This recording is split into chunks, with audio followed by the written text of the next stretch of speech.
Selamat malam. Dari Sabang sampai Merauke tidak hanya berjajar pulau-pulau. Sekarang ini juga berjajar koruptor-koruptor. Bagaimana tidak? Hampir setengah kepala daerah yang ada di Indonesia sekarang ini terjerat persoalan korupsi. Menurut Menteri Dalam Negeri Gamawan Fauzi, salah satu yang menjadi penyebabnya adalah keterikatan mereka dengan biaya ketika menjadi calon ketua kepala daerah. Itulah yang membuat mereka mencoba melakukan kolaborasi KKN dengan pengusaha. Dan bahkan kemudian mencoba mengakali anggaran daerah. Padahal anggaran itu adalah kunci kemakmuran. Kita harus membuat anggaran itu bersih dari praktek korupsi. Karena dengan itulah kita ingin menata Indonesia yang lebih baik. Bagaimana lalu kita menata anggaran supaya betul-betul berpihak kepada rakyat bersama saya. Surya Pratomo, inilah Economic Challenges.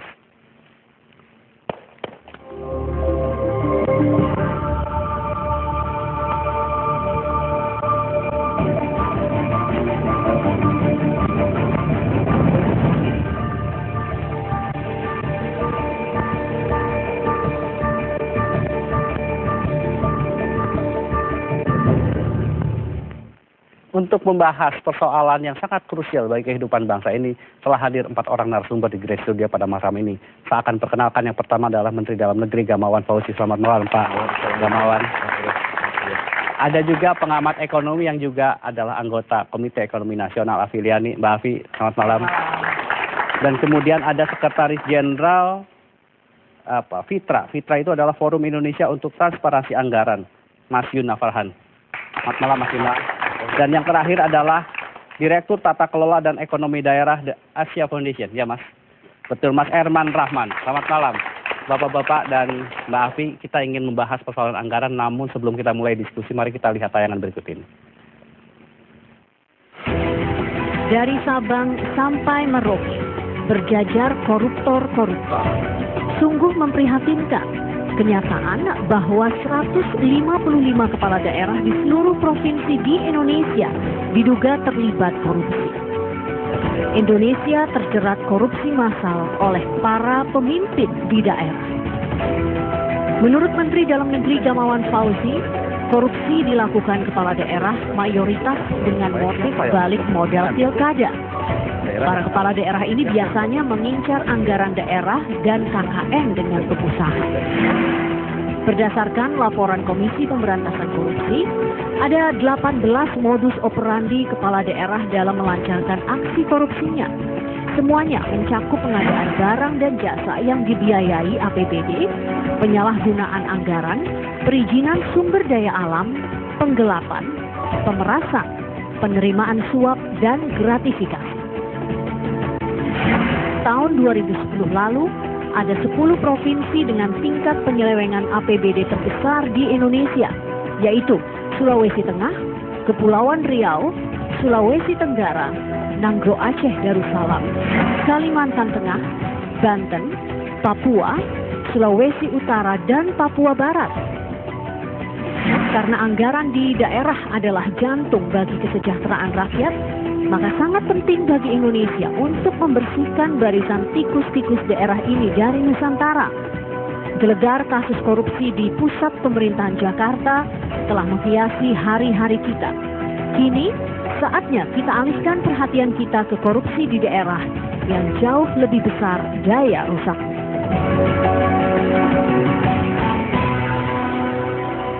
Pak Gamawan, 155 itu mungkin sekarang sudah 160. Oh, sudah 160. Bagi Pak Gamawan sendiri ketika melihat angka yang seperti itu, apa yang muncul, Pak? Kita ingin sebenarnya mengetahui apa sumber korupsi. Apakah memang karena pilkada itu mahal, lalu ada keinginan untuk mengembalikan biaya itu, atau ada sebuah sistem yang lemah sehingga mempunyai peluang orang untuk melakukan sesuatu. Nah, ini yang kita minta kepada kawan-kawan dari lembaga-lembaga lain supaya melakukan survei atau riset tentang sejauh ini apa Pak? Nah, kita hanya bisa menduga-duga saja, Bro. Karena indikasinya itu kita temukan, tapi kita tidak bisa mengatakan bahwa itulah satu-satunya penyebab dari korupsi itu. Karena banyak faktor yang harus kita perhitungkan di situ. Misalnya saya sebutkan tadi biaya yang biaya pilkada mahal. Yang kedua, peluang sekarang kan jauh lebih besar kewenangan daerah dibandingkan di masa lalu di Orde Baru. Apa akibatnya, Semua Pak? perizinan ada di daerah. Semua uang sudah ditransfer ke daerah dalam jumlah yang terus meningkat. Rata-rata dalam 6 tahun terakhir kita hitung dengan Mbak Afi, itu rata-rata lebih 40% uang dari pusat tumbuh setiap tahun digulirkan ke daerah. Iya, alirkan ke daerah. Iya. Yang jadi persoalan Pak, dengan 160 kepala daerah yang seperti itu, lalu bagaimana aktivitas pemerintahan daerah? Ya, pasti terganggu lah ya, tidak optimal. Karena kalau kepala daerahnya sudah jadi terdakwa, itu sudah otomatis harus kita nonaktifkan. Apa yang bisa dilakukan oleh Kementerian Dalam Negeri, Pak?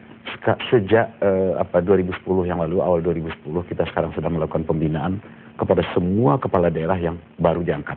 Jadi semua yang baru diangkat itu kita orientasikan dulu. Kadang-kadang bisa juga orang korupsi itu bukan karena sengaja, tapi karena kesalahan dalam mengambil keputusan. Atau ketidaktahuan? Ketidaktahuan ya, kesalahan, ketidaktahuan. Karena itu kalau memang niat kita tidak bisa apa ya. Obatnya mungkin perlu dapat tausiah yang banyak ya. Tapi kalau memang tidak tahu, kita bisa berdayakan. Itulah yang sekarang sudah 6 angkatan di Kemendagri, kita berikan pembekalan pada kepala daerah yang baru. Ada manfaatnya tidak, Pak?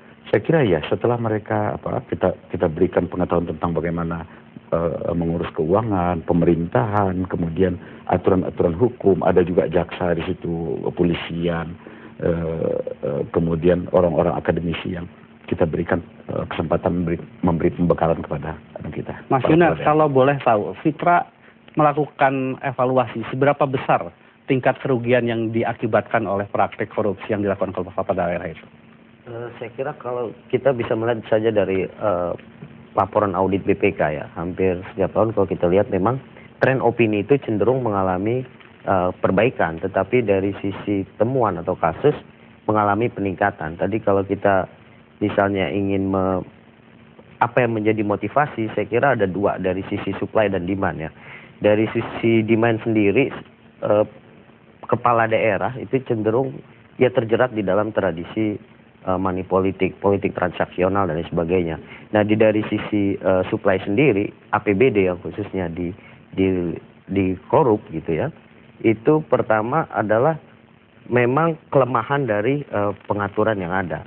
Nah, riset kita yang sedang kita lakukan misalnya menemukan ada kecenderungan bantuan sosial itu pada daerah-daerah pilkada itu mengalami peningkatan. Dan inilah yang digunakan sebagai instrumen politik untuk menarik simpati pemilih. Nah, yang kedua juga selain bantuan sosial itu juga ada beberapa yang memang ya saya kira sudah menjadi rahasia umum menjelang pilkada itu baliho-baliho incumbent petahana itu ada di mana-mana. Itu dibiayai pakai dan anggaran. Itu APBD gitu ya. Nah, ini yang dan tidak ada yang bisa mengontrol. Karena di situ alasannya pelaksanaan program. Dimasukkan di dalam paket program seakan-akan padahal dinas kesehatan programnya di situ, program cuci tangan gitu ya. Cuci tangan sebelum makan itu kan nggak ada salahnya, cuma fotonya 3/4, cuci tangannya 1/4 ini. Mbak Afi, kalau melihat kondisi seperti ini ya, apa yang terbersit dalam pikiran Pak Afi? Oke. Sistem yang belum berjalan dengan baik. Karena begini, saya melihat ini kan APBD itu permainan DPRD, kemudian kepala daerah sampai DPR menurut saya. Nah, harusnya kalau ada sistem yang baik, yaitu misalnya bagaimana RPJM misalnya. RPJM ada RPJMD ya. Nah, itu yang harus diikuti sehingga anggaran tidak bisa tawar-menawar, tetapi harus mengikuti program selama 5 tahun. Sehingga nantinya di situ DPRD maupun masyarakat bisa ngecek apakah dia sesuai nggak. Nah, dari situlah masyarakat bisa mengontrol. Tapi selama ini tidak seperti itu. RKAP setiap tahun itu hanya didasarkan pada kepentingan tahun itu sendiri. Nah, oleh karena itu tidak ada connect antara RKAP tahunan dengan RPJM, RPJMD, sampai RPJP. Ini yang menarik Mbak Afi, ini ternyata modusnya itu ada 18 kalau menurutnya versi KPK ini. Ya. Dengan segala macam caranya, artinya mulai dengan menggunakan pengusaha, kemudian panitia pengadaan membuat spesifikasi, dan kemudian pencairan anggaran yang tidak sesuai dengan peruntukannya, kepala daerah memerintahkan menggunakan anggaran untuk kepentingan pribadi. Karena begini, yang menarik adalah ketika dia akan menjadi kepala daerah, itu biasanya bohirnya adalah pengusaha. gitu. Sehingga pengusaha kalau dia membayari mereka, otomatis dia mau dong proyek-proyek yang ada di daerah itu. Sehingga tidak segan-segan pengusaha membiayai semua kepala daerah calonnya begitu. Nah, ini berarti kan ada sistem yang tidak berjalan dari situ. Itu. Jadi ada dua hal, dari sistem di pemerintahan sendiri sama sistem di partai politiknya. Di partai politiknya juga masih melihat bahwa calon kalau mau masuk di partai harus bayar. Kemudian ketika dia kampanye bayar lagi. Waktu itu ada yang mensurvei kira-kira kalau jadi kepala daerah di daerah yang paling kecil aja itu lebih dari 5 miliar. Itu daerah yang paling kecil. Jadi bayangkan betapa dalam 5 tahun Dan dia harus... juga dengan gajinya. Nah, dengan gajinya nggak sesuai ya. Kemudian bukan hanya itu aja, tim sukses juga minta dong bagian ya. Bukan hanya nanti penempatan sebagai birokrat, penempatan sebagai apalah staf khusus gitu. Nah ini juga menjadi problem. Jadi menurut saya yang harus dibenahi selain di pemerintahan itu sendiri mengikuti RPJM, RPJP, itu juga harus ada pembenahan di partai politiknya sendiri. Partai politik. Kalau Mas Herman sendiri dari pengamatan The Asia Foundation, apa yang menjadi titik krusial dari persoalan sekarang kita hadapi ini? Titik krusialnya ya tentunya udah dibahas dari sisi supply, dari sisi demand, dari sisi partai politik. Tapi satu hal misalnya tadi disampaikan yang KPK sampaikan mengenai modus-modus korupsi di daerah, dan salah satu hal yang menghalangi pengawasan masyarakat ini kan sebenarnya transparansi, akses publik pada informasi yang di mana masyarakat bisa ngelihat, bisa memantau dan kemudian mengontrol. Dan sampai penelitian kita ada kemajuan, nah tetapi justru dokumen-dokumen yang sangat krusial yang seperti misalnya dukungan APBD perubahan misalnya, itu tidak sulit sekali diakses publik. Dokumen rencana anggaran sebelum dibahas di DPRD itu sangat sulit dibahas publik. Jadi ada dibuka tetapi nggak terbuka amat gitu. Nah jadi ini juga jelas menyulitkan kalangan masyarakat. Apa yang harus dilakukan masyarakat? Terus mencoba mendorong supaya itu bisa terbuka. Sekarang kita sudah punya undang-undang kebebasan informasi publik.